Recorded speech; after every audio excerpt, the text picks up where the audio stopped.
This panel, we were hoping, would end the day Thank you. as we've learned from everybody and maybe give us some practical direction on the ground of how people can implement what we've learned, create some political will to grow and move forward, and how we see that happening. We were just discussing up here. I've been working on this, school choice, which I'm no longer going to use that. I'm going to use the word parental empowerment. And I think we should all vow to use parental empowerment whenever we're talking about this issue as much as possible. So I've been trying to empower parents for 17 years, and in Washington State, the desert of parental empowerment, and with no success, but lots of hard work. And it gets tiring, it gets really tiring, and Jack asked me to get involved with this, and I have to say, I was sort of cranky about it because I'm not sure I want to do this anymore, but you've all energized me completely, and I want to thank you for your continued work. We're all doing this because we believe in families and children and doing what's right, and we have very little personal stake in this. So thank you for your energy and your motivation and enthusiasm. In that respect, I've created a survey that I hope you'll all fill out for the center. It's very quick. Please do it and just hand it in to me. It's 10 questions. We'd love to get an idea of whether we have some agreement on ways to move forward and ways that you can help us help you. So to that order, I'm going to announce our panel here. We have, being the last panel, we thought we'd have some visuals, so be more energetic. That's actually a picture of a hummingbird at our house in Washington, and it's about hummingbird time. So spring is coming, and hopefully spring is coming for the parental empowerment movement too. Kathy Jamil is director of the Islamic Schools League of America and founder and principal of Universal School in Buffalo, New York. And we have Rabbi Mark Kalish, national director of government affairs at pronounce that for me. Agudath, Israel. Agudath, Israel of America. Dr. Mary McDonald is superintendent of schools at the Diocese of Memphis, and Doug Wheeler has been working with this with me as school director of Zion Preparatory Academy. He's been working on charter schools in Washington about as long as I have, although he's also running a school that's effectively teaching low-income children, and it's having a really hard time surviving. So I hope we can help him continue to do what he's doing. So we're going to start with Kathy. And I'm going to turn this on, Kathy, and then you can make it move. Okay. How can I make it move from here? Huh? I think you're going to have to stand up here. Okay, to say. Okay. Slideshow. And then all you do is just, so if you can give your speech from here, you just click here. Okay, will do. Okay, Thank you. Thank Good afternoon. My name is Kathy Jamil, and it's an honor to be here. I do have a PowerPoint that I want to scrap after listening to everybody today, because I think that I've got all new ideas and all new ways of thinking now for where we want to go with things, but I guess for the sake of keeping me on point, I'm going to use a PowerPoint. And I am from New York, so I talk very fast, and I also speak Arabic, which makes me just shy of sound like a chipmunk. But, so I hope you can keep up. All right. I want to tell you a little bit about Islamic schools first, because I think their situation is just slightly different from the other private schools. And I say that because of the newness of Islamic schools in America. We are very new to the scene, the oldest schools being about 30 years old. The majority of, or average schools are about 15 years old. We have some in their 20s, but primarily 15 is kind of a norm for the schools that you'll see nationwide. There are about 250 full-time Islamic schools in the United States, and only 3% of Muslim children attend Islamic schools, which from what I heard today, I guess that's not bad. We always looked at that number and thought, oh my God, why is it so low? And it is low. And then we went ahead and we started doing some research. And as a member of the Islamic School League of America, we collect data. And we try to stay very well connected to the Islamic schools to see why parents don't send their children to schools. And being an Islamic school, we have some unique challenges. Many immigrants are not sure of our academic progress. They don't quite trust us yet. They don't know if we can do the job because our school's so young. And we do have students that have gone to Ivy League colleges now and have very successful, and there's just a few that have gone through that whole process until its end. So now you're starting to see more and more schools filling in, as opposed to more and more schools in numbers growing. The actual schools are now starting to fill in because of that. Post 9/11 fear of being stigmatized. Sometimes Muslims just don't want to see Muslim. In the world that we're living in today, it's a very negative thing, it seems. And I know the school that I work at, Universal School, we opened on September 9, 2001. And that was a big challenge for us. 2 days before it happened, we weren't sure if we were going to survive, if we should even stay open. That was the least one. Our worries before we opened were curriculum related, funding related. So those are other challenges that clearly make it harder for us to pull in children. And then there's a very strong Sunday school alternative in the United States for Muslims, and that's been going on for 50 years or so. I myself am a product of a Sunday school. ISLA provides one annual scholarship to a student in need. So that tells you that we really don't have an umbrella. We really don't have a pope or a system or Catholic diocese that would help us and support us. And the ISLA organization is really there to help network, collect data, and help provide information and support to schools. So it's not financial. In our local community, we have about 100 students that are attending a full-time Islamic school. We have about an estimated 3,000 children, so we're hitting that 3% mark. Demographics are diverse, which I think is a wonderful thing for us. We have ethnic diversity, which is a beautiful thing. Muslims come from all over the world, and what happens now is that you bring all these ethnicities together with the cultural traditions that are so varied that tend to be assumed Muslim-like. Now I have to filter through this funnel, and then you get Islam. Now you see Islam for its real thing, because now you've had to kind of take away all of those extra baggages that can happen. Now, we support and love traditions, but we're able to go back to the grassroots of our tradition, which is a beautiful thing. Socioeconomically speaking, we have a very diverse status there as well. We have our doctors and engineers that send their children, and because of wonderful programs that help sponsor children, we have a large refugee population. So we have a very diverse demographic in that regard as well. And I just named some programs that we are very blessed to have in our local community.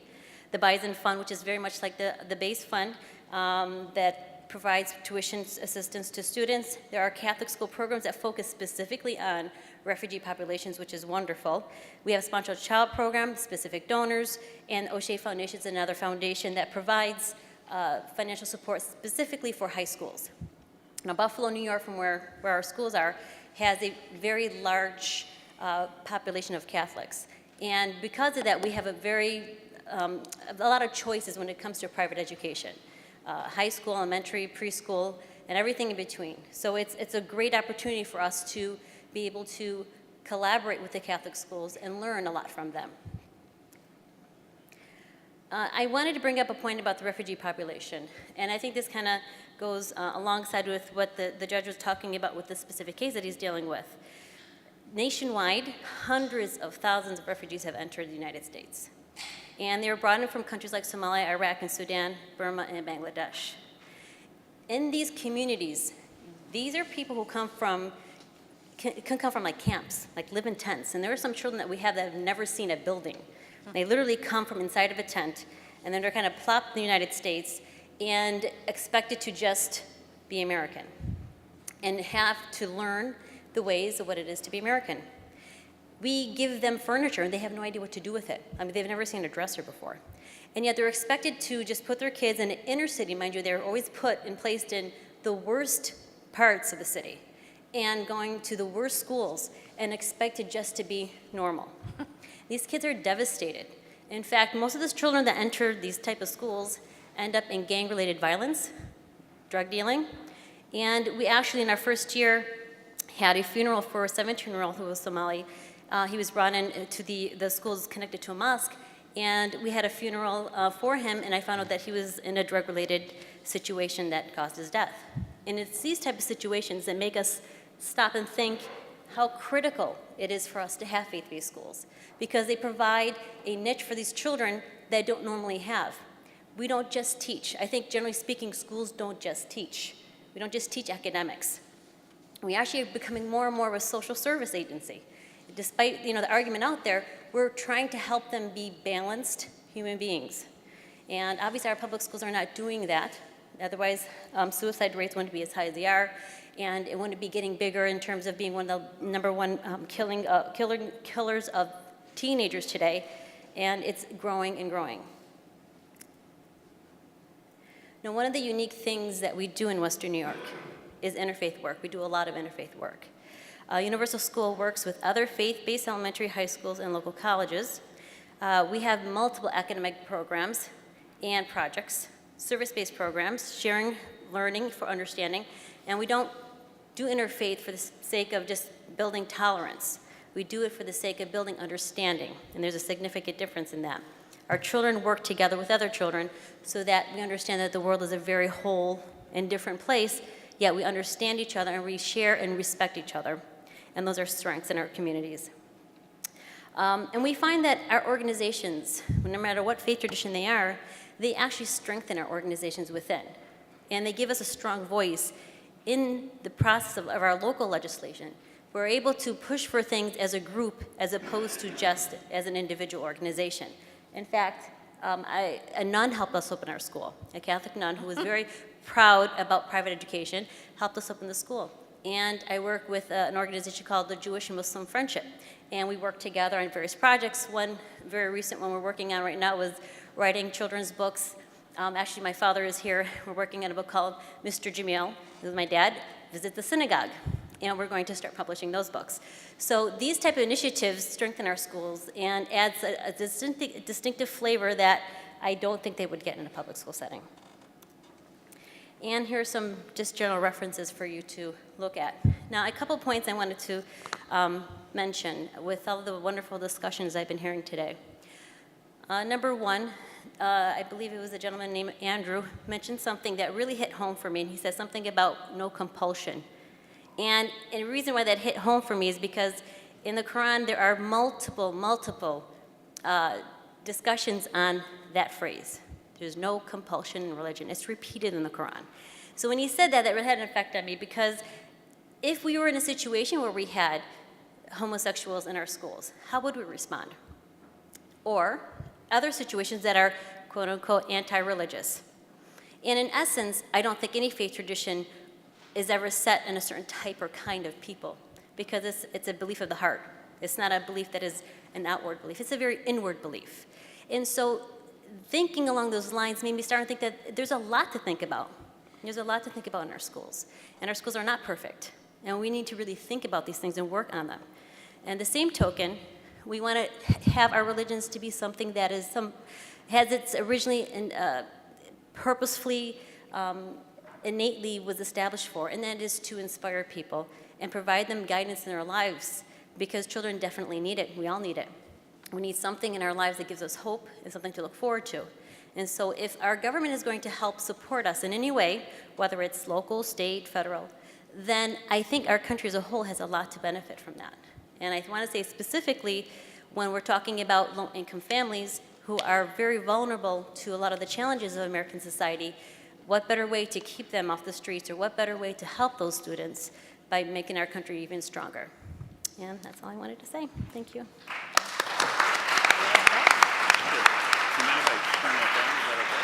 You mean turn this off? Oh, I was going to. Yeah, we can turn off the slide now. Thank you. I don't know if it turns off if I just do that. That's okay. Just Yeah, it does. Good. Okay, go ahead. Yeah.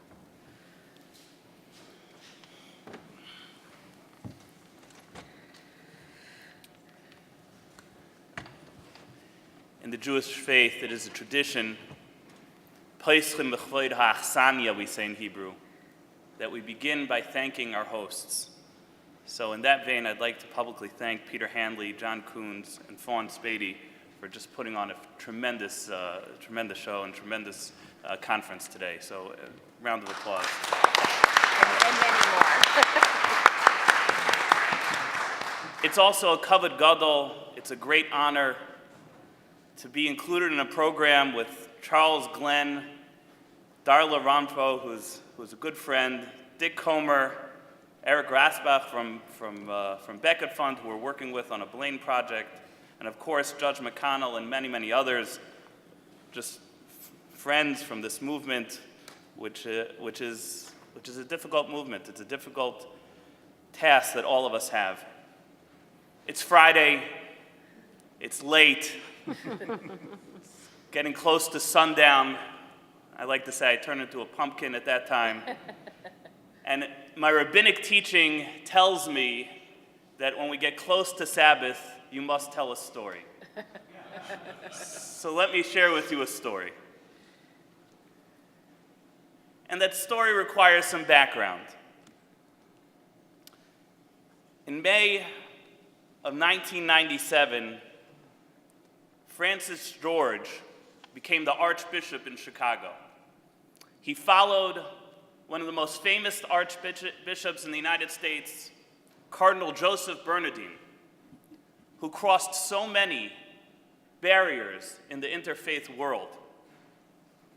And Francis George was going to take education and school choice as his key piece. And at that time, right after he became the Archbishop, actually right after he was nominated and was elected cardinal by the Pope in Rome, there was a very heated gubernatorial race in Illinois. George Ryan, famous for his work in commuting death sentences as well as going to prison, was at that point running against Glenn Pochard. And he needed the Catholic support to become the governor of the state of Illinois. And he got it. But there was a deal that was struck, and we're amongst friends. And that deal was that the governor would provide the cardinal something for his schools. So the compromise, however it became distilled at that point, was in 1999. There was a heated debate on the House floor to pass what would become the education expense tax credit at $500.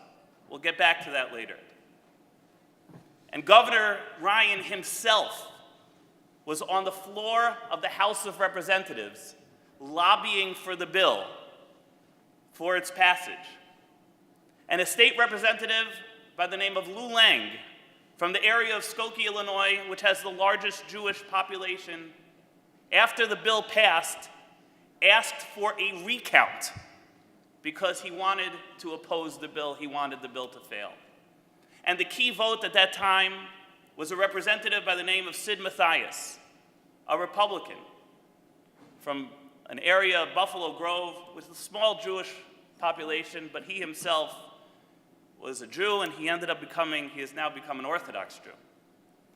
And Representative Mathias was torn. He didn't know what to do. His caucus wanted him to vote for it. His Jewish caucus wanted him to vote against it. And there were two rabbis standing in the stands together with Doug Delaney, who at that time was the executive director of the Catholic Conference. And the governor goes over to Representative Mathias, puts his hand over his shoulder, points up to the gallery, and he says, "Look at that. The Jewish rabbi standing with the Catholic representative asking you to push that button and pass this bill." And he did. And that's the way interfaith coalitions are supposed to work. But, as Ray said to me earlier, and Mr. Comer can tell you all the negatives about that story, the $500 has not moved since 1999. that was supposed to be the start of what would become $1,000 education expense tax credit, $1,500, maybe $2,000, something meaningful. But it didn't. It didn't move. And that's because when we write bills and we propose legislation, we don't get it right the first time. We make mistakes. We compromise. Peter asked earlier, why are we not stronger as a movement? I counter. Look at Georgia. Look at Rhode Island. Look at Indiana, Ohio, Florida, Wisconsin. Look at these states. We're pretty strong. Look where they were 50 years ago. I think I'm an incrementalist. I think we're doing great. And I think we're moving. I think we've heard from others that we're moving in the right direction. And we're going to get just stronger. The Muslim schools have only been here for 30 years. And they're helping us in this fight. But we got to get it right the first time. We got to write the pieces of legislation in the way that we really want to see it. When I was dating, I asked my rabbi, what should I look for in a wife? He said, get it right the first time. I know I did. I hope she feels the same. So there are a couple of things that we as an Orthodox Jewish community look for in a bill.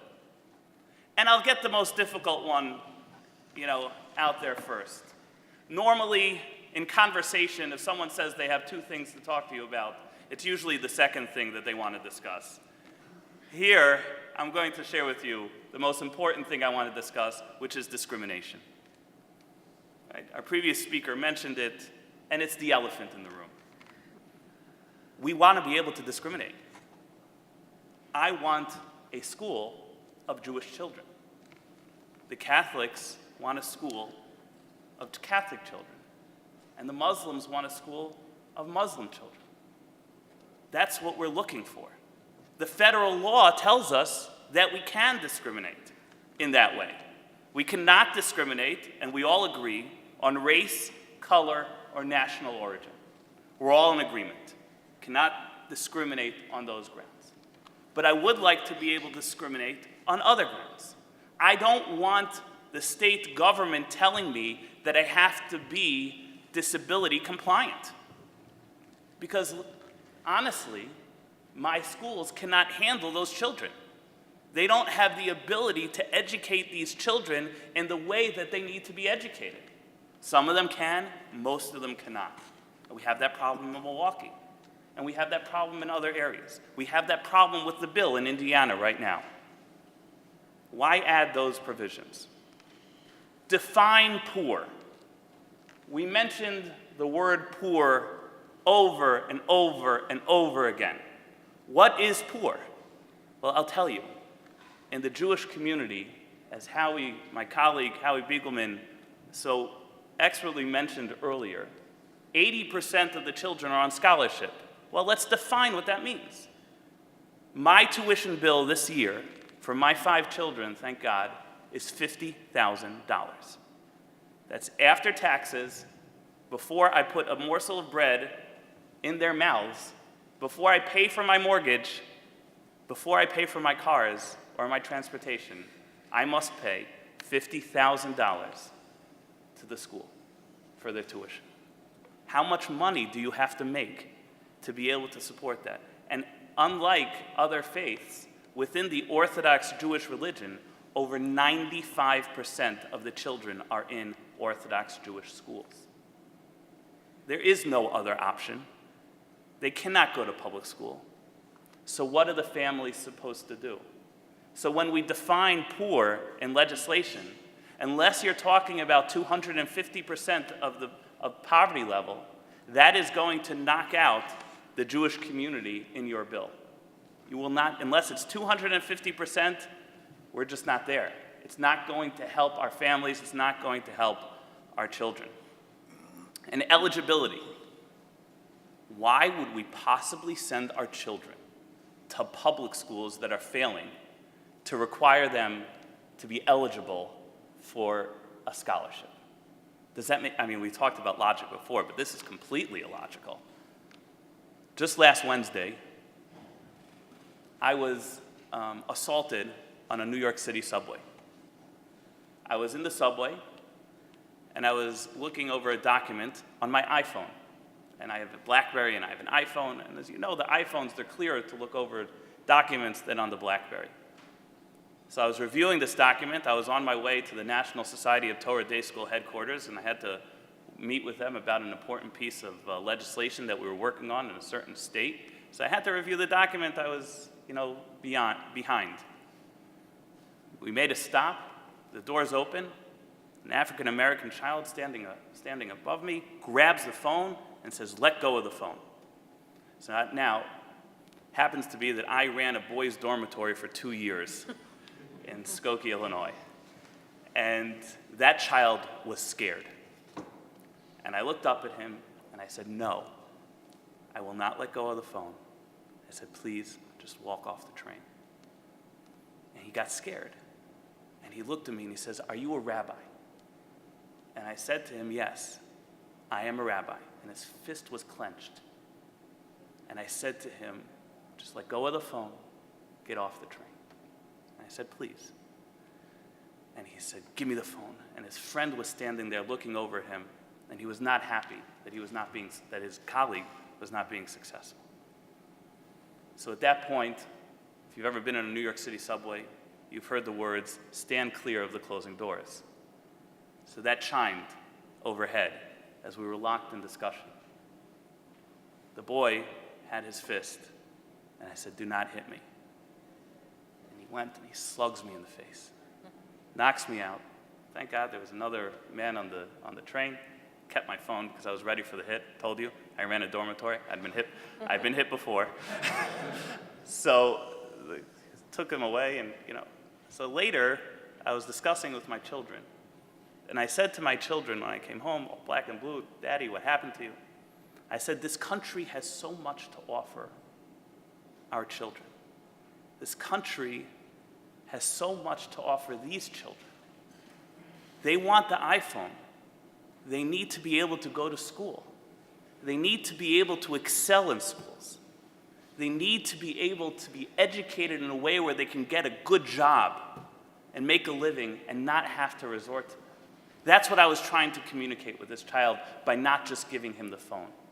That's what I was trying to have with him. So how do we activate our field? How do we activate our community? How do we make this work? They say the greatest motivation for birth control in the Orthodox Jewish community is tuition.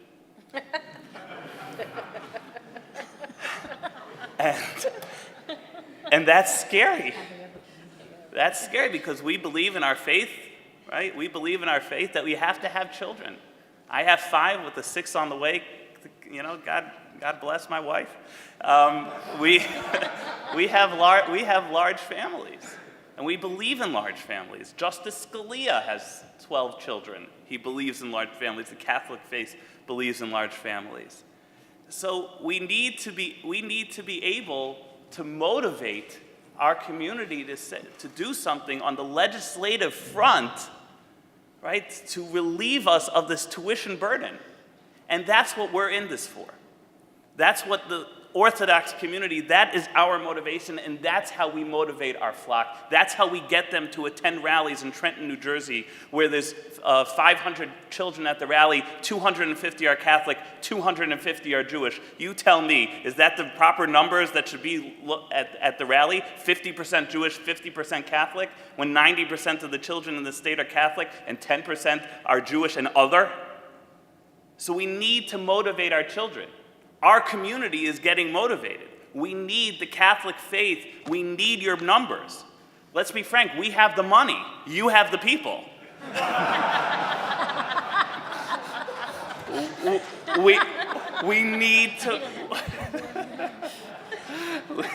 we need to create the sense of urgency that this movement requires us to create, as has been repeated over and over and over again. Thank you very much.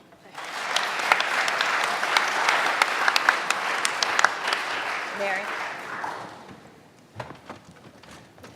Let's get this on for you. Thanks. Well, let's see if it'll appear. I'm going to close this one.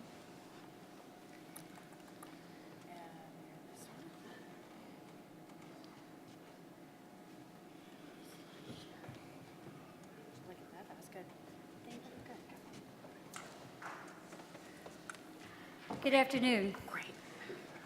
Thank you for including us in this amazing gathering today. And I say us because I come surrounded spiritually by the generations of those who have labored with love to bring Catholic education to this country.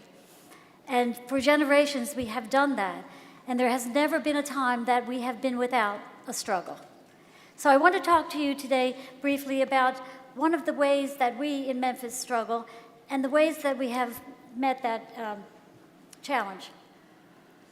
It's really all about children. It's really not about us. It's about the children. And Memphis, the Diocese of Memphis, I'm the superintendent of schools in that diocese, and we have been no different than any other diocese across the country.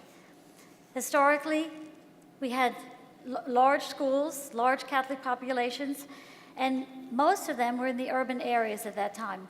But as the Catholic population shifted to the suburbs, we did such a good job in educating them, we lift them from poverty and into middle class and upper middle class and upper class, so they move.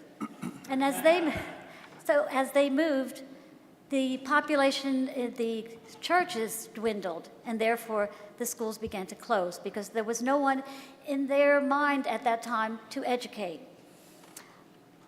And again, Memphis was doing the same thing until 1999. At that time,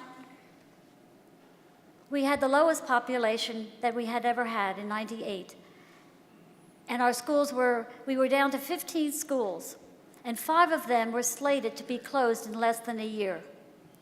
In 1998, Bishop Stibe asked me if I would be superintendent, and I said yes, after a lot of thought. What he didn't say was what came after I said yes. He said that what we needed to be in places that we were not. We needed to have Catholic education for those who needed us most. At that point, a few years before he had just closed the last Catholic school in the inner city and urban areas, there were no more Catholic schools in the inner cities. And he said we needed to go back and reclaim our heritage in educating a population in poverty. Now, right after that, he said, but we have no money. I wish he had said that first. And there's none coming. And he meant it. With a 4% Catholic population, the Catholic Church in the Diocese of Memphis wasn't able to afford to keep those schools open, nor were they able to afford to keep the fragile schools open that we already had. And we also needed to build new schools in the outer city and suburban areas where the Catholic population has shifted. So that was my charge, to take a 3-pronged approach to improving Catholic education in the inner city, the outer city, and the suburbs. But after my discussions with Bishop Stibe, we both knew and agreed upon the fact that we had to go back to the children who needed us most. And then everything changed. There is a persistent and ever-widening divide in our society between those who have plenty and those who suffer poverty.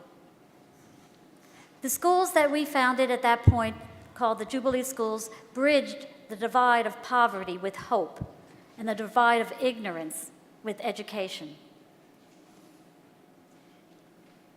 So in 1999, after a year of telling this story, a year of talking to everyone I could think of, everyone who they could think of, I went out into the community, and I knew since we couldn't afford to do this, but we had the vehicle to do it. We'd done it best for years, for centuries. We had the vehicle. We could be the conduit for providing children living in poverty with an outstanding academic, faith-based education. But we needed those who had the resources, the financial resources, to invest in us.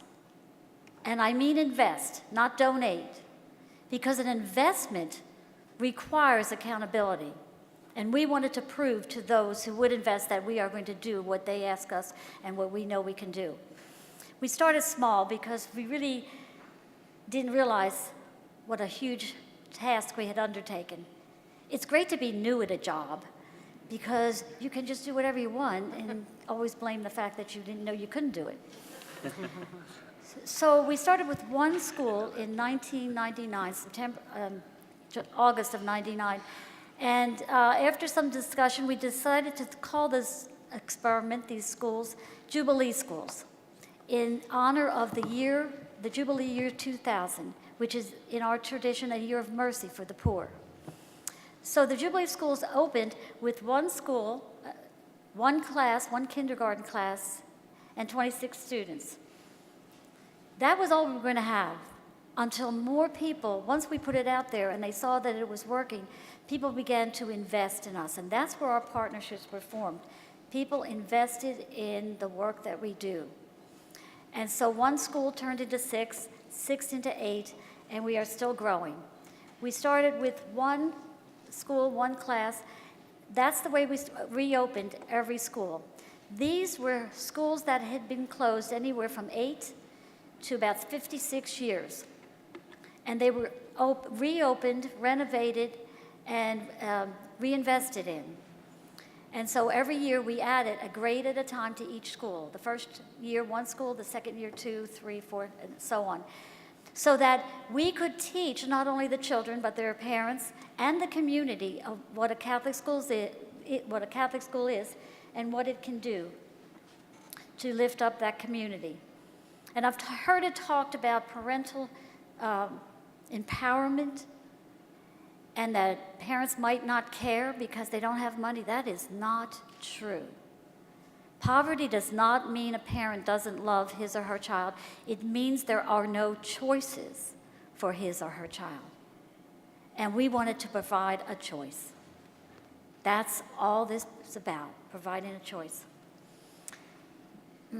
The average income of a family in a Jubilee school, Jubilee Catholic school, is about $14,000 a year. Now that's serious poverty.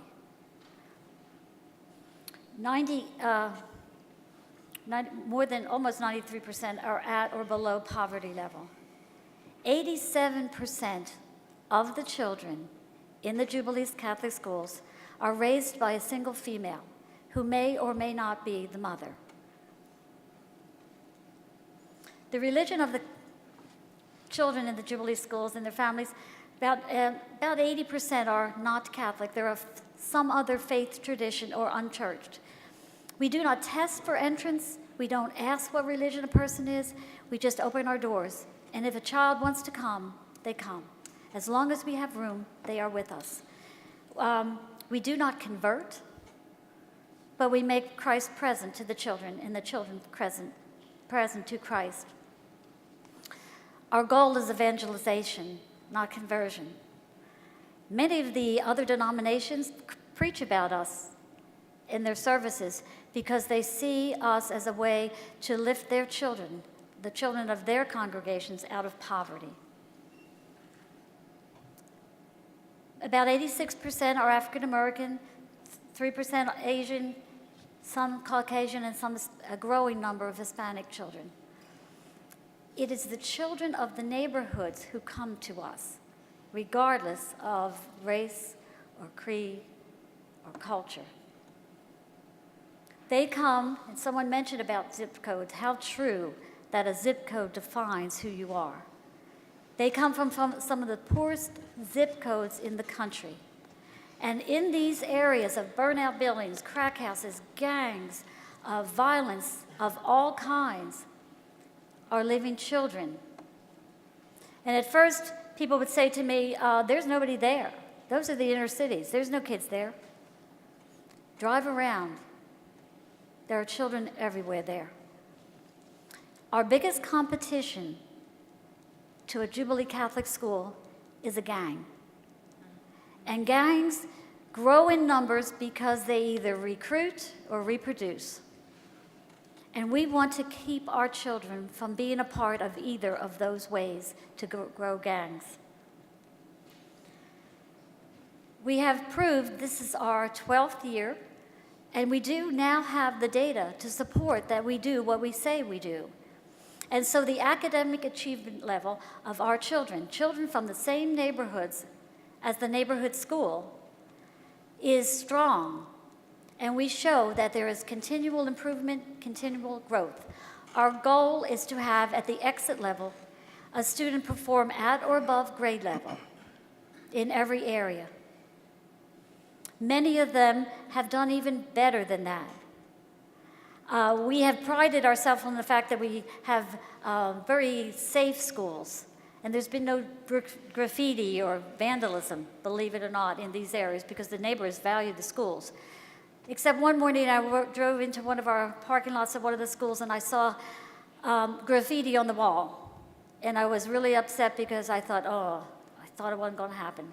So I walked over to get a better look, and there on the wall was written in childish hand, "I am smart." That was not graffiti. That was a message of hope in a neighborhood of abject poverty.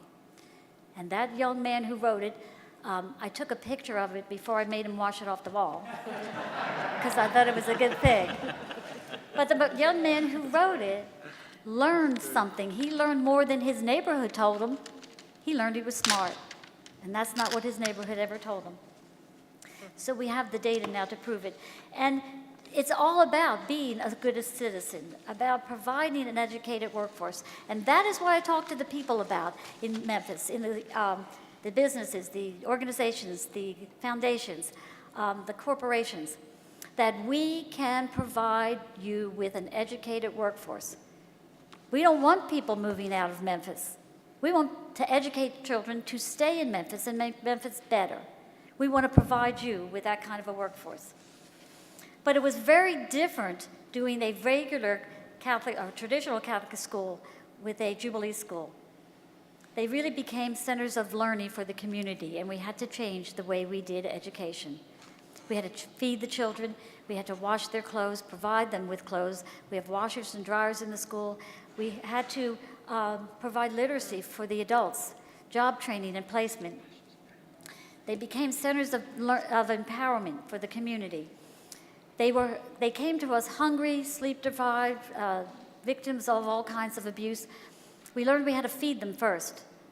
Not only feed them, but send them home every Friday with backpacks filled with nutritious meals that they could eat over the weekend, because they didn't eat if they didn't get something from us.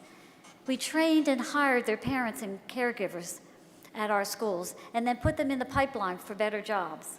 Not that we aren't good employers, but we don't pay as much as they can learn somewhere else. Every parent pays something, and they sign a pledge to affirm what we are doing. We also had to change the way that we in our Catholic schools office were structured. We had to become a real strong infrastructure of professional management system so that we were able then to support the ongoing efforts of this program. We have lots of partnerships with groups. Funds were established. More than $60 million were raised through our office. And the trust, the Catholic Memphis Urban Schools Trust, was established, as well as partnerships with foundations, organizations, and other groups who were able then to help us and continue to help us. But just in one sentence that a parent said to me one time, "Do you know what you are doing?" And that's a dangerous question to answer without knowing a little more. So I said, "Tell me, what are we doing?" And she said, "You are proving that my kid's smart. Nobody thinks he can learn, and you're proving that he can learn." And so that's why we're there, to educate children in a faith-based environment. Thank you.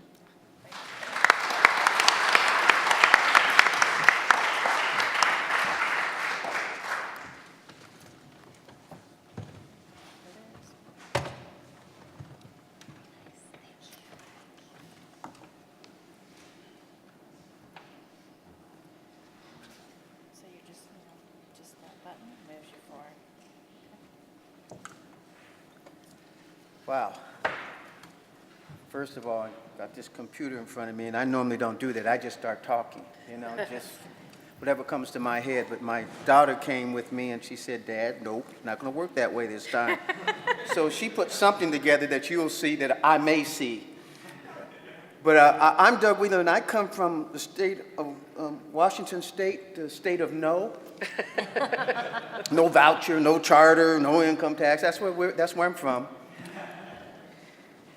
I want to let you know, I want to add to a picture here that I want to make sure you understand and that you get. In an urban community that I grew up in, we have the most brilliant, powerful, exciting, mind-blowing young men and women. And all that we need to do is to create an environment where that can grow. That's an adult issue. I grew up in Seattle, Washington, and a product of the Catholic schools. I thought I was going to go into St. Edward's Seminary. So I was going to enter there that September of 1964. No, it wasn't that. Before that. I graduated then. But one summer, I met a young lady named Gwen, and I changed my mind about being a priest. Thank you, Gwen. But in my heart, I always had a love for children and I had a love for my community. My dad and my mom brought in 13 foster children, plus their 3. So there were 16 of us at sometimes in the house. That's a lot of kids. But I watched the nurturing and the loving that my parents gave us, and we all went to Catholic schools. So one day, I had an opportunity to hear a pastor talk about the challenges that are happening in our community, 1982. Most of you may know that that's when crack cocaine started to be an epidemic in many cities. Stable homes became unstable, and dads and moms were separating and walking the streets, and crack houses were popping up in different places. I'm not trying to give you an ugly picture, I'm trying to give you a picture of how the church and the faith-based community can see something different than the community sees it. What I saw was a great opportunity to take charge of our community and create something that would be an environment that these kids who were being affected would not grow up carrying out the same agenda as what they were seeing. Therefore, the birth of a place called Zion Preparatory Academy. The beauty about Zion Prep Academy is the fact that it came out of $13.64. Believe it or not, that's what we had in our checking account to start the school. We took 6 kids and put them in a little house next to the school. I went down to the Seattle Public School warehouse and climbed into dumpsters and got computer paper we could use the back of. Because we had made up our minds we were going to take responsibility of educating our children. Then we had to figure out how can we get that mama that was looking for that opportunity for their kid, or that grandmama that now has custody of those kids because of what was happening in the environment, or the uncle, or the grandfather. We figured it out. There was a state program called DSHS, Social and Health Services, which would pay for child care. So we said, bring your children here for child care, and tuition would be free. Needless to say, in a short period of time, from 6 kids, we grew to 180 children. But we knew that that model was not sustainable. But at that time, it didn't matter, just and so we were doing something. From 6 to 6, 3 meals a day, and door-to-door transportation is what we provided. But there was something else that came out of it. The children begin to change. In that environment, education was exploding. People in the community wanted to know what's going on there. They would come up and literally bring their children to the school and say, my child's going here no matter what. So we began to do standardized testing and found that our kids were off the charts. We're talking about 90% African-American children. Got into the newspapers.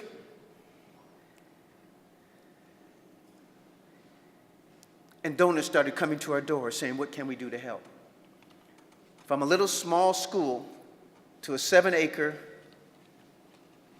550 kids at our peak facility, bought for by Costco, Starbucks, Weyerhaeuser. And then they gave us the deed to the property. And Zion Preparatory Academy is still there, 29 years later. But I am here to tell you today that I'm grieving because we don't even know now, next year, if we can even open the doors. Because most people, donations are down. We run a deficit. Don't look at me crazy, but we run a deficit each year of $1.2 million because we still make our school affordable. Until recently, donors said we can't do it anymore. Things have changed. Now, you can call us crazy about the way we did it, but we did something.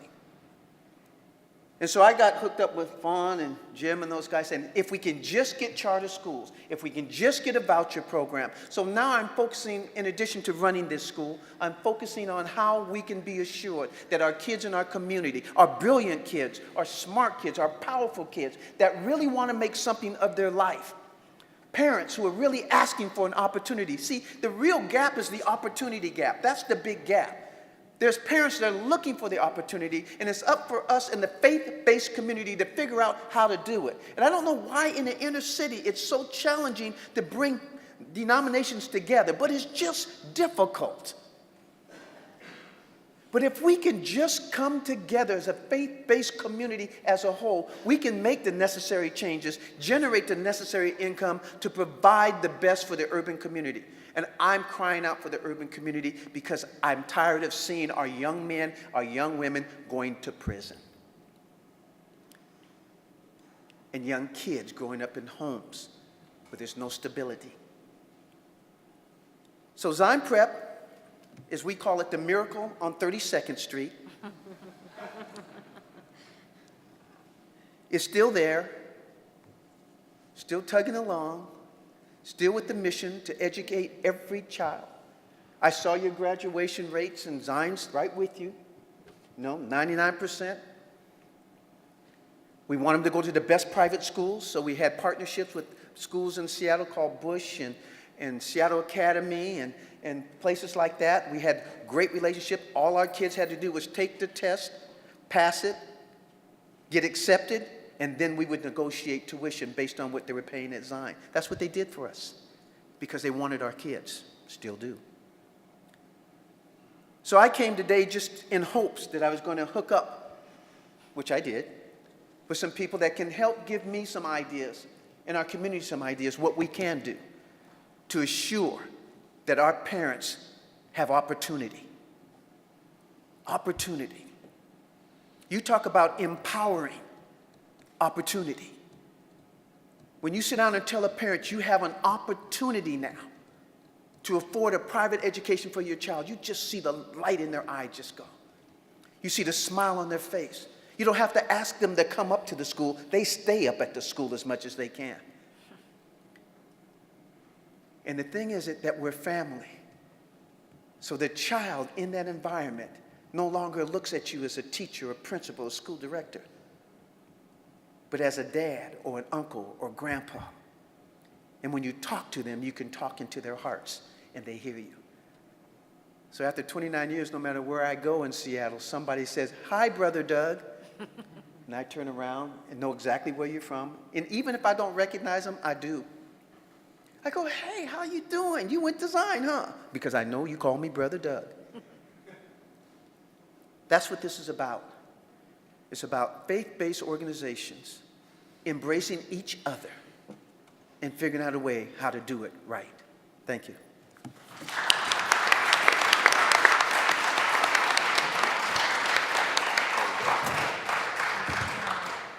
I'm just going to show you some of the pictures of Zion because there's some great. There we go. But all right, now we're up for questions. I'll start with the first question. I want to know, I guess, what are your biggest challenges in working within your legislatures to move forward any laws that you're working in right now, and how are you using your parent base to help you with that? In Memphis, in Tennessee, we have a bill in the Senate right now. It is a parental choice bill. Our biggest challenge was building that grassroots effort of various school leaders to then mobilize their parents. But we are using our parents in terms of taking them to testify at Senate hearings and to meet different legislators so that they can tell their story. I could tell it all day, but I'm not the parent. So the parent needs to be involved. There needs to be a grassroots effort of parental involvement in this. And they have been the biggest asset and the best witnesses to what happens to their lives, how they change family trees because they have an opportunity. To answer that also, we're blessed with the National Society of Preparatory Day Schools. The National Society of Preparatory Day Schools is the accrediting organization for most of the Orthodox Jewish day schools in the United States. And they keep copious records, and we are sister organizations, Agudath Israel and the National Society. So when we have areas in the country where we need to get to the presidents of the schools, the PTA presidents, or because there's legislation going on in that area, Cincinnati, Ohio, Indianapolis, Indiana, Boca Raton, Florida, wherever it may be, if I have one of my 8 regional directors on the ground in that state, then of course, they are familiar with the parent bodies, and we mobilize them in that way. But if we're going to an area where we don't have a regional director on the ground, so then we'll use the National Society of Preparatory Day Schools. They have a great system. We're on the internet. We got we're tweeting, we're emailing, But I tell my directors all the time that we want the parents calling. We don't want the children. Rallies, when it comes to legislation, I don't find are so valuable, because the way legislators view it is that the kids got a day off a school that day, and they're just having fun, yelling and screaming in the Capitol. But I do find that parental involvement at the state legislature, when parents actually take the day off of work, especially business owners. For example, there was, I brought with me to a meeting in whatever state it was, doesn't matter. But I brought with me this short, very unassuming man who I swear buys his clothes at Walmart, and he walks into the meeting with the state senator, and the state senator is just not paying attention to him until he mentions that he employs 12,000 people. Then all of a sudden, the state senator said, "Whoa. What are you doing here?" And then, now all of a sudden he got his attention. He's short and unassuming, but he employs 12,000 people. So having those meetings with those types of individuals are very, very meaningful. Having them take off time, and especially, you have hourly workers that take off time to go to a state legislature, and they come in and they say, I'm going to lose $1,000, and that's like a week's worth of income for me. It makes a huge impression on the people that they go visit. So I would say, in answer to your question, if it's meaningful legislation that has the ability to pass, right, and I would use that because there are a lot of bills in a lot of states that are neither meaningful nor do they have the ability to pass. But if it's meaningful, because then you won't be able to, it's like crying wolf. So if it's meaningful legislation, has the ability to pass, make sure your parents are engaged. Make sure they are coming with you to the state capitals. Jefferson City, Missouri is not on a major highway, and there is no airport close to Jefferson City, Missouri. Okay? When a parent gets in his car, either from Kansas City, Springfield, or St. Louis, to go to Jefferson City, that makes an impression. My biggest draw right now problem is is really getting the parents to feel the power that they've been denied so long, to recognize that it is possible. And dealing with the local school board for 30 years, people, there's a feeling of not feeling that importance, not feeling that the voice is powerful. And one of the things I've been doing year after year after year, and still have not been totally successful, is getting the parents to speak out and to fight for their kids. Even public school parents, we have a component that meet with the public school parents, teaching them how to fight for their kids in the public arena. And so that's a major drawback, because someone has said here, let them see the face of the people who are being shortchanged. And I would say our situation is very similar to what Doug just mentioned. We don't have that parent empowerment. We've got a lot of other issues that we're trying to work on with our parents, just having the sense and the security of feeling that they can send their children to an Islamic school and not having the fear of their children being labeled. Parents are, if they're from an immigrant community, they're just happy to be here. You know, they're just happy to be in America, so, you know, forget pushing legislation. And for those who can, are content and somewhat complacent. So it is an issue for us as well in terms of parent empowerment. And I was just mentioning earlier that, you know, we piggyback off of what the Jewish schools and the Catholic schools do in New York State. You know, in Albany, we're there, and we stand behind them. And they say, yeah, we're right behind them. So they really are, they become our voices. And this is why I think interfaith is so critical and important. So we'll open it up to questions in the audience. Let me ask a question, because I'm very interested in thinking next step. This conference is a foundation laying conference for looking at what the situation is. I mean, you've heard a panel talk about the importance to the family, and another panel talked about the political opportunities that are out there. The last panel talked about the legal issues surrounding school choice. You're school leaders, and I'm interested in after you've heard this and had a chance to think about it, what's the next step for us? What should we do collectively? What do you think the American Center for School Choice should do next that would advance the movement, bring us together, make us more powerful in moving publicly funded choice programs? You know, sitting quietly, unassuming in the back of the room is Robert Aguirre. Robert Aguirre is a dear friend from Texas who had this idea, Shepherds for School Choice. And I believe that's an answer for us to work together.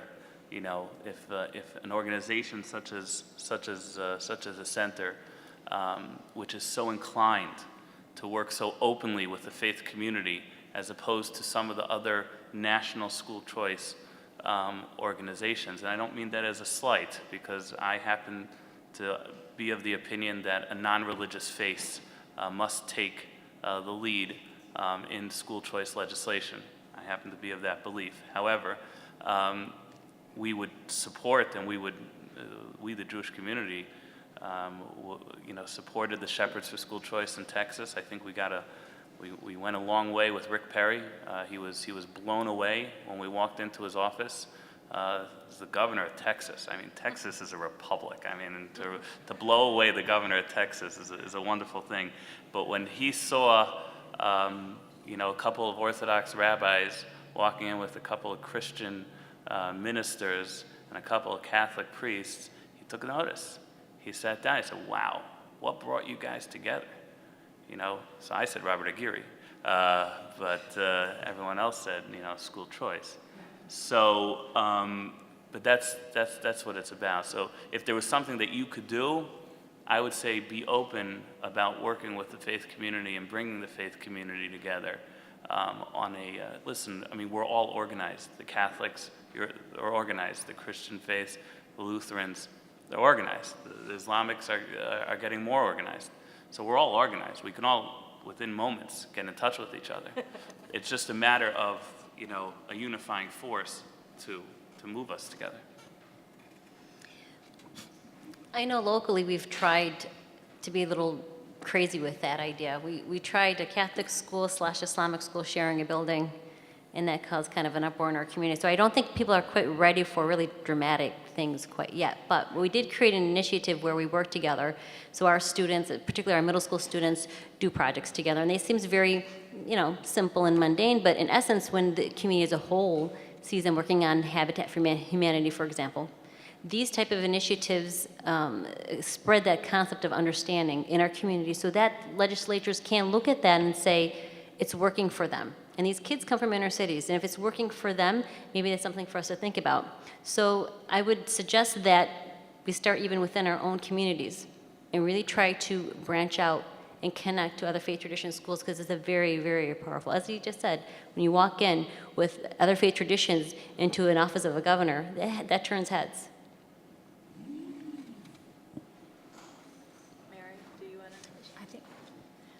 Hello again, me again. I feel like I'm here on behalf of charter schools and the Islamic community, so lots of questions. So if the Jewish community has the money and the Catholic community has the people, and we have all the English language learners and special needs kids, then we should be able to do something. I know that, I live here in the East Bay, and Fremont has like the largest population of Afghans in the country.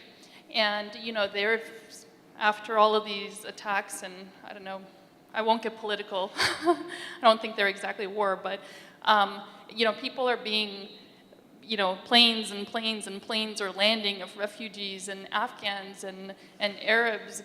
Some of these kids have not even mastered a single language. So without getting into that, clearly we're a burden. We're a huge burden. The traditional school system can't handle us, which is why we see so many Muslims pouring into charter schools. What many people don't understand is that they're not trying to practice their religion. Most of these charter schools are very careful and immaculate about not drawing, the lines, but they don't know what else to do, and they're not being served. I know a lot of kids that come to our school for second language needs are put in Chinese immersion or Spanish immersion programs because the teachers just don't know what to do with them, and they don't want to keep them in the traditional. If they don't speak English, they certainly can't speak Chinese or, But anyway, I'm just wondering if that element should be considered of also the burden, that maybe we take a strategy of, it's not that we don't like traditional school, it's that you're not accommodating. I think that, that's a very good point. What we find ourselves immersed in oftentimes are more silos. And I think if we make these issues single source issues, that it is not a Catholic issue. It's really an issue about children and the quality of education that every child is entitled to. And so joining together is a great way, but also to show that children are welcome. Catholic schools are Catholic because that's a mission of our church. The children who go there don't have to be Catholic. They just have to want a good education. So to break down some of the silos or to work to blend the silos means that every silo is more full of what they need. The issue in terms of parental choice programs is really a state issue. So I would hope that the center would be open to whether they use social networking or actually physically go to the different places, but to be a resource to bring people together. We're educators, and we know the need, but we don't know the political landscape like you do, and we don't know the laws like you do. We're practitioners. So when I was sitting here today listening to all of this, it's great and it's wonderful, but how does that translate into how do I get more children to afford a Catholic education, especially in the inner city? We have many immigrant children, and believe me, the children of immigrants who are not speaking English will, by the end of the year, without any immersion program, the immersion program is being in the school. So it's possible to lift people up, to bring people together, but we cannot continue with this silo mentality of it is a faith-based, but it's my faith, or your faith, or another person's faith. It has to be, the issue has to be centered on the education of children, period.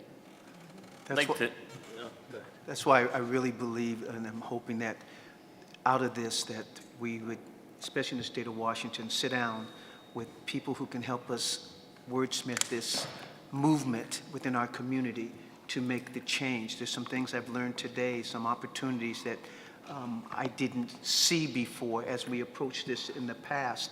We were shot down 3 times. I mean, really, really shut down. What it had to do with charter schools. Now I see a greater opportunity. And I believe that there are people who would sit down around the table with a different conversation that would open more doors and give us a more opportunity or possibly being more successful, because no one school or no one denomination is going to solve the problem. It's going to take all of us working together and have these opportunities for our kids. So that's my prayer, is that we do have that happen. To answer, I think, part of the core of your question, which was the burden that these children would possibly place on the system, if I'm understanding you correctly, because here you have 1,000 children, they're going to come into the system, they're going to cost the city or state $14,000 a child to educate them unsuccessfully in the public school system. It doesn't even make sense. What are we going to spend all that money? Educate them in your school for $5,000 a child. It saves the state $9,000 a child, plus we have the possibility of these children actually being educated in a successful manner.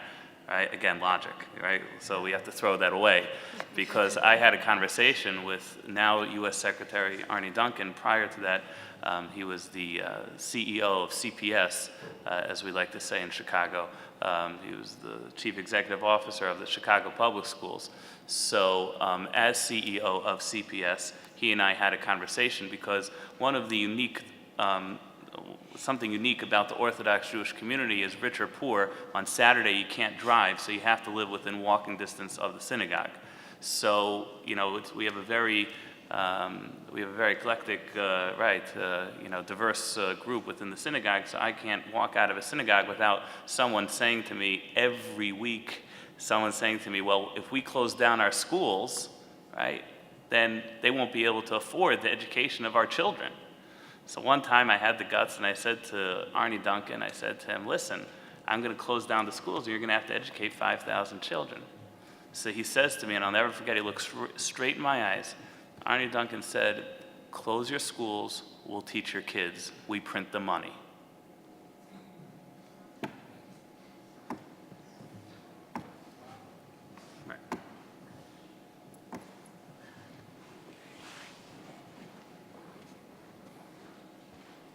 You folks are terrific. You've done a great job, and it sounds like you agree on a lot of things.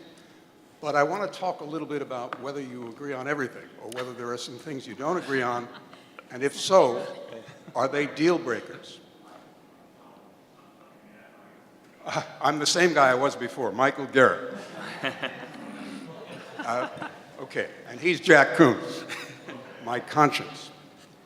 So let me explore some things that I heard that I thought were a little different, and ask you whether these are obstacles for interfaith collaboration or not.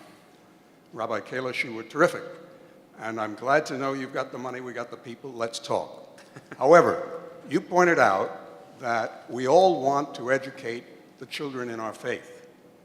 Mary said 80% of the kids in our Jubilee schools are not of the Catholic faith. Those are different motivations. So we have to talk about that. It's not a deal breaker for us. Just to answer. Well, let me lay the other thing out, then I'll sit down and you can talk about it. The other issue about which there may or may not be disagreement is, are we talking about poor families, or are we talking about something larger than poor families? And again, you said $50,000, and that means 250% of poverty. I thought it's got to be more than 250% of poverty. Because if you've got $50,000 left after tax income, then I think you've got to have a gross income that's more than... Yeah, I don't think you understand. He said he spends $50,000 a year on 5 children, so $10,000 a year. Yeah, I understand that, Yeah. but he went on to say, when we talk about poor, what do we mean by poor? Correct. For our families, you've got to get over 250% of poverty in order to really be serving the people we're going to serve. So I'm suggesting that definition of poor, that emphasis, are we really talking about reaching out to people, and again, Mary, and I think Doug too, talking about what's the income level? $20,000, $17,000. So these are slight differences in what you were talking about as motivation to bring faith-based communities into education and then to bring them together across faith lines to collaborate on changing things. I'd be interested in hearing members of the panel comment about whether these are significant differences or whether they're not significant differences. Do you mind if I lead off? No, go ahead. Just to lead off on this one, on the first point, as we say, al rishon rishon, al achron achron, answer the first question first and the second question second. So on the first point, it's not a deal breaker to that issue, because within our community we're not going to be evangelical. It's actually prohibited within our faith to be evangelical. So if there's another faith that wants to be, we're not going to, within a coalition, that's not something we are going to argue about. In fact, within these coalitions, we try not to talk about religion at all, because if we're passionate about our religion, then we have thousands of years of history to see what that does. So on the second question, yeah, that's a deal breaker. It's a deal breaker. We're not going, like I said, you got to get the legislation right the first time. If you're going to have the numbers off, it's the Friedman versus Fuller argument. Is this a civil rights issue, or is this this is the best way to fund education in the United States issue? We're of the Friedman model, that school choice is the best way to fund education in this country. We do not believe it is a civil right, unless it's more appropriate to believe it's a civil right in the state that we're dealing with. But you got to be practical. Yeah, that was on tape. But in our policy paper, which is public and on the web, we believe that the best way to fund education is by giving parents the ability to choose how to spend those dollars. We don't believe that's a civil right. We believe that's the best way to fund education. So getting into the nitty-gritty of the details, it could be a deal breaker. Well, no, they wanted to answer. In terms of sitting down at the table with those of various denominations to talk about the best way to help educate more children in faith-based environments, that's good.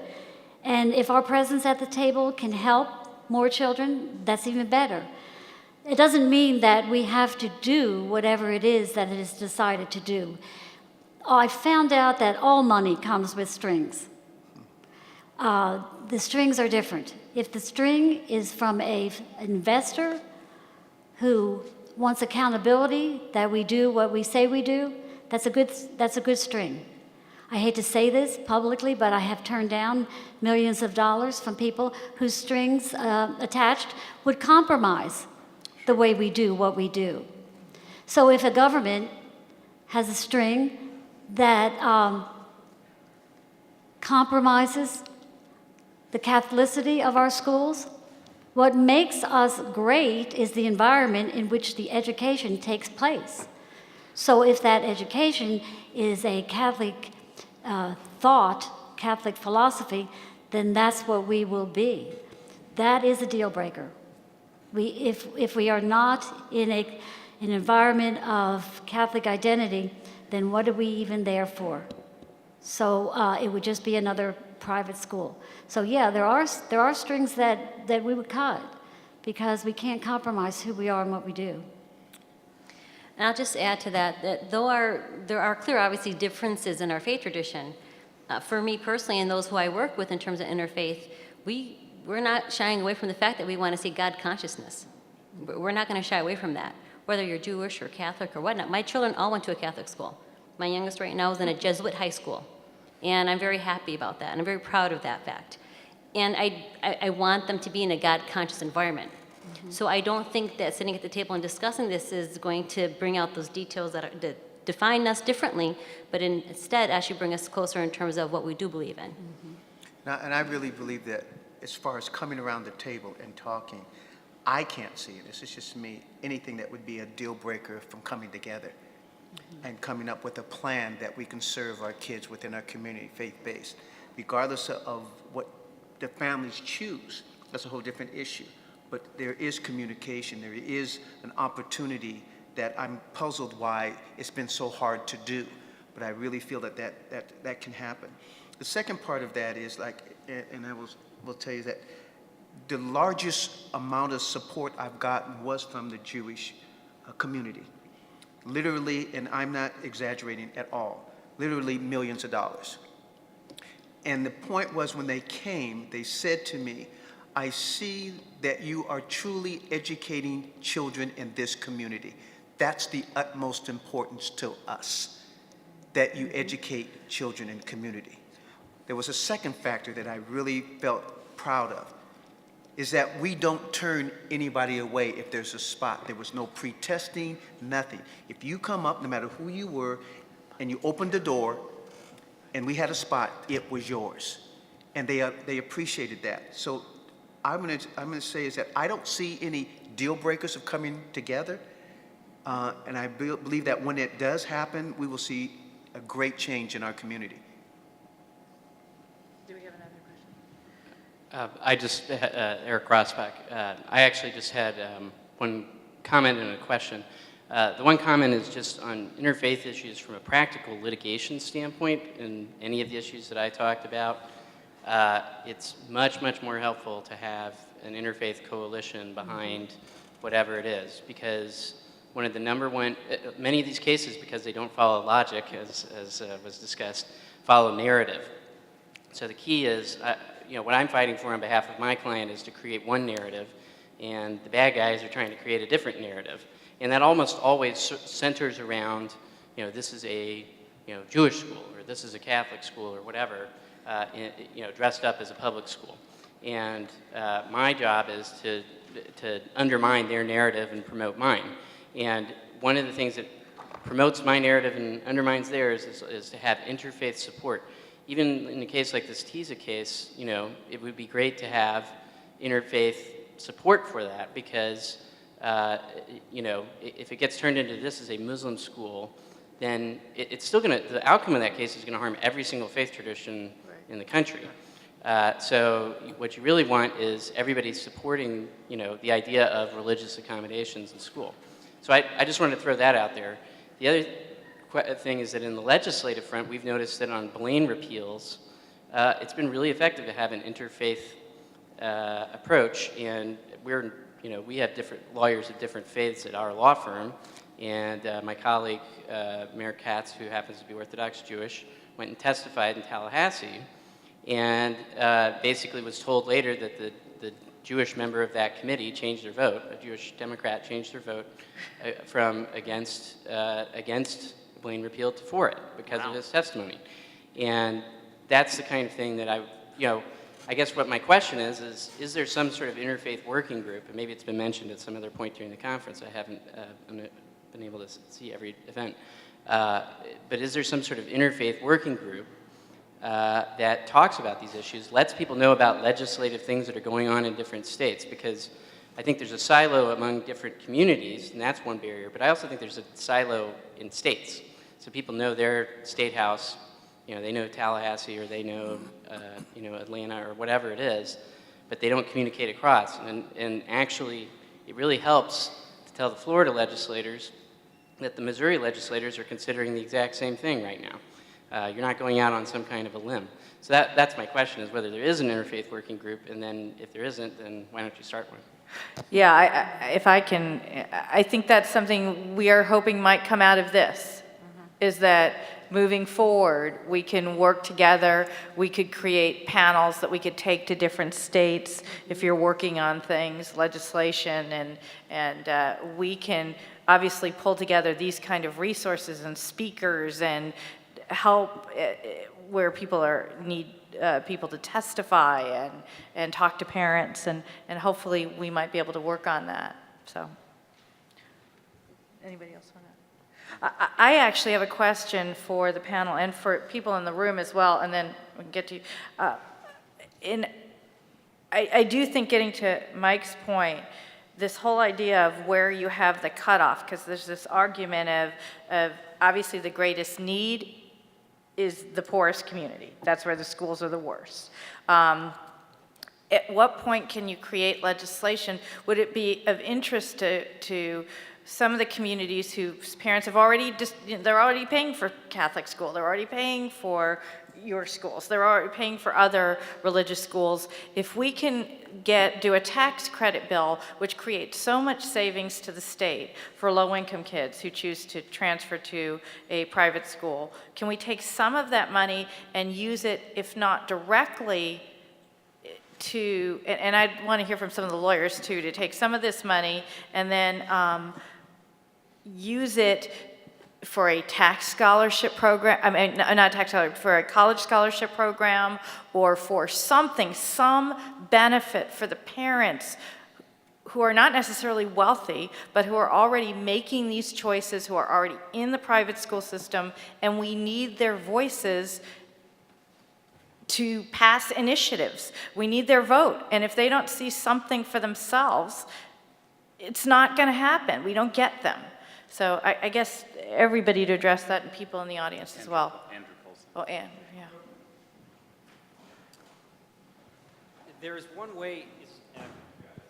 There's one way to do this that they're taking a look at in South Carolina. The legislation that's currently in the legislature there begins with a scholarship tax credit program that generates savings because it's targeted at low-income kids, so most of them will be migrating out of public schools, so you get the savings.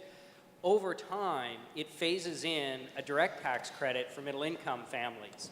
But, Right, I saw that, yeah. Yeah, but the size of the credit, the total amount of the credits that will go for families who already have kids in private schools is capped at the savings generated from the first part of the program, so it's revenue neutral. Right. And this has the capacity over time, as kids migrate out of the public schools, to free up an enormous amount of money and to really give you universal school choice. But it's phased in gradually, and so the legislators don't have to be terrified of it. Yeah, we heard about that. We heard about that bill. We like that bill. I think also it's important to note that when we sit around the table at with a coalition, if the coalition decides that we are going to take a position on a piece of legislation. For example, Reverend Meeks, who is a state senator from Illinois, proposed legislation last year, and for a couple of reasons. First of all, he's very passionate about education, and he was also hoping to become the mayor of Chicago, and he was really looking for a piece of legislation to hang his hat on. But we worked with Meeks. That legislation would have had no impact on our community, but because we sit in a coalition, and the coalition is long-term, we hope, so we're going to take, we're going to put our resources to helping them with the expectation that at some point, there will be a piece of legislation proposed by a legislator that will help our community. So if you're in a coalition, I think it's really important to have a long-term. You've been in this 17 years. You have very little to show for it with Washington, right? So you understand this is a long-term, this is a long-term strategy. So, I think the answer, the coalitions have to work together on what's most practical at that time.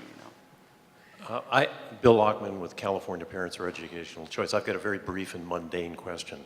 If the phrase interfaith has such a positive impact on legislators, wouldn't it have a comparably positive impact on the public at large? And if that's the case, wouldn't it behoove all of us to have more organizations and websites around the country with the phrase interfaith? Because if I look at, for instance, even the phrasing here, the American Center for School Choice, as we all know, a label doesn't mean much in the world of ideology and politics. But wouldn't that phrase interfaith create an immediate positive impact on the public who doesn't otherwise know what this is all about? Right. Well, here we're focusing on how we can help these schools, but there's a broad base of choices. Some are religious schools, some are non-religious schools, some are charter schools, some are, and so it's this. our purview is to look at a broader view. One view of that is this interfaith approach, but I agree with you in principle. I was just going to add that in Western New York, again, we have a strong interfaith community, but I don't know why it just hit me now. Why don't we have one for schools? I mean, we have amongst our smaller schools, but nationwide, I don't understand why we don't. And we have a large interfaith domestic violence organization. We have a large interfaith, just general interfaith organization, but why not education? Just wondering, like, duh, why don't we have one? But there is CAPE, which is run by Joe McTighe, which is really a wonderful organization. I do believe that there's an Islamic representative on CAPE. What's CAPE stand for? CAPE is the American Private Education something, right? Something. What's the C stand for again? Council. My boss sits on it. I don't sit on it. But I get to his point, CAPE. What is that? CAPE. Yeah, right. Well, don't tell Joe McTighe. Yeah, I'm sorry. Sorry. Any other questions? Oh, Joe. Hi, Joe Womack again from the static state of Washington.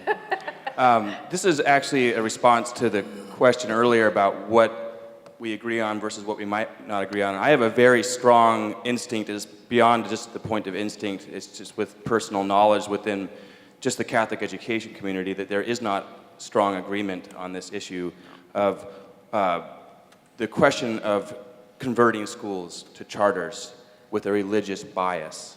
And I know that that's a very controversial topic within my own educational community. And so I feel my instincts are that when we go tax credits and we're allowing schools to stay more like what they are traditionally, you're going to have more interfaith cooperation. But I'm curious what you all think in terms of the faith-based conversion to charter schools, if there's going to be any possible interfaith cooperation on an issue like that. Charter schools are public schools. Yeah. There's no faith.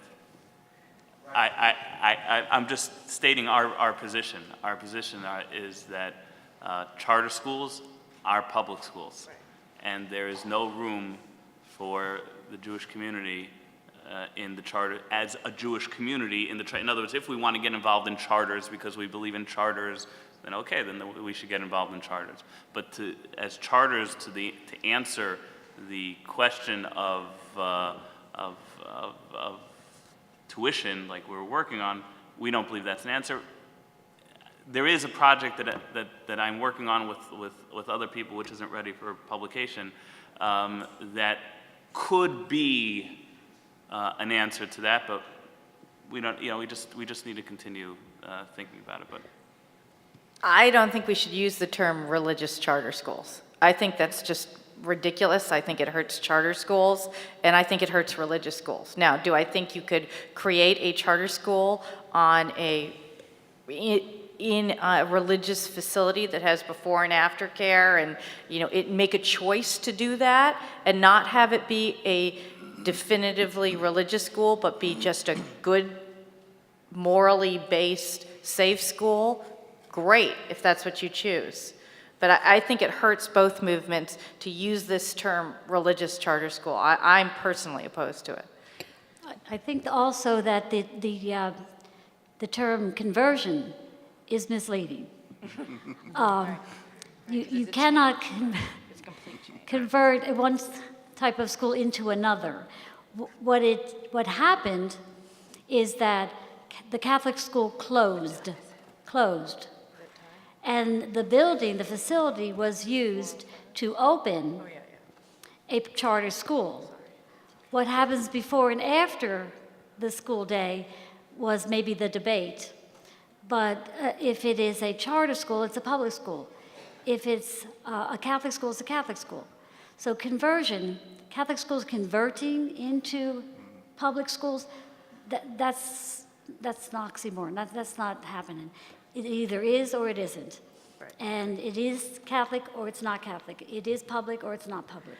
So the word conversion, I think, was maybe confusing for many people, that you could become something that you are not and still be what you are.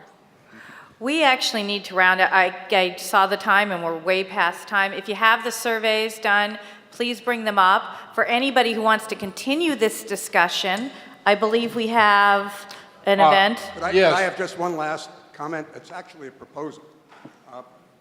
Someone suggested, I think hinted at, that we might rename the American Center for School Choice as the Interfaith Coalition, and you pointed out quite correctly that the American Center has a broader view. Right. We advocate for families to be able to choose the public, private, or religious-based school they think best.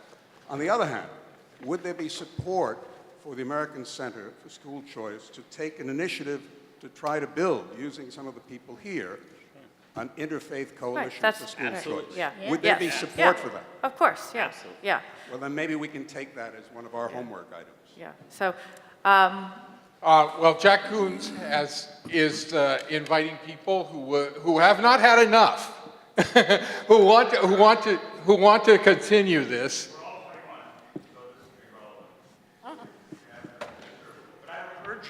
I would urge you all in your discourse on this subject to remember that this is not just for kids.